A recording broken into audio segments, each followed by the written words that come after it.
زموږ مشایخو لیکلی دي چې بعضې ګناهونه داسې دي چې ډېر ځله هغې د زکندن پر حالت باندې انسان د کلمې د شهادت څخه محرومه کوي.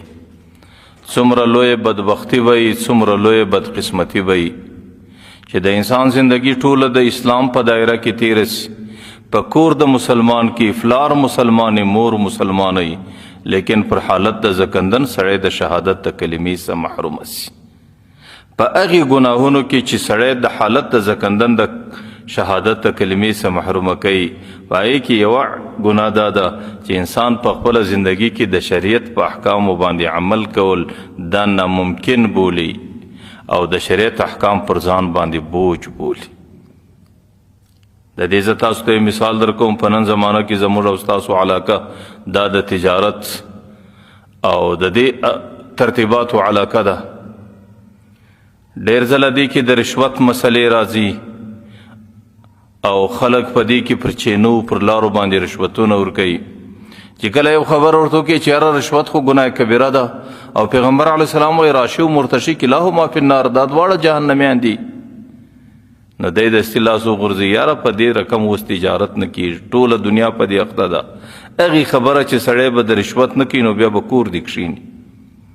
نو د دې معنا دا چې د رشوت په حرمت باندې چې شریعت رشوت حرام کړی دی، په دې باندې عمل اوس نشي کېدی او دغه خبره دی په خپل تجارت کې پر ځان باندې بوج بولي.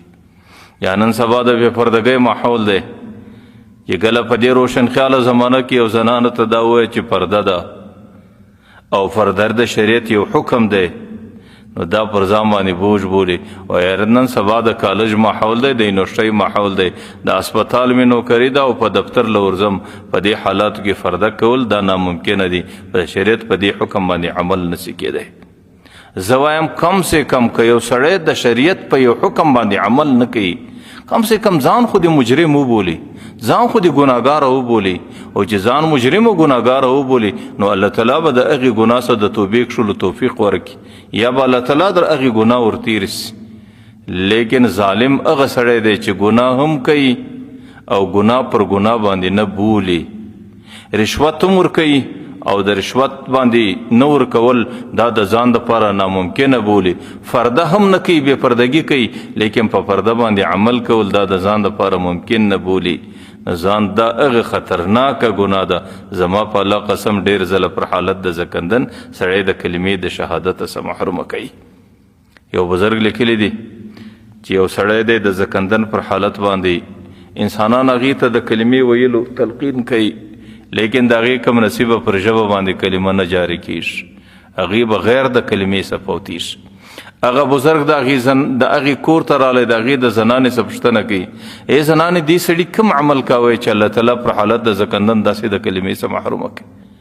هغه ورته وایي دا سړی خو ډېر ښه سړی و، نیک سړی و، او لیکن یو مرض پکښې و چې کله به دی جنوب سو غسل به ورباندې واوښتی نو ده به په غسل کې سستي کوله.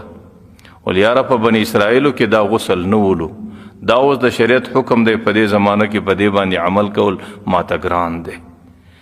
نو چې کله د شریعت عمل سړی پر ځان باندې بوج وبولي نو اکثریت داسې چې انسان ته بیا الله تعالی دا هغه ګناه د هغه جرم ده چې د دې په وجه الله تعالی انسان د زکندن پر حالت د شهادت د کلمې څخه ډېر ځله محروم او بې نصیبه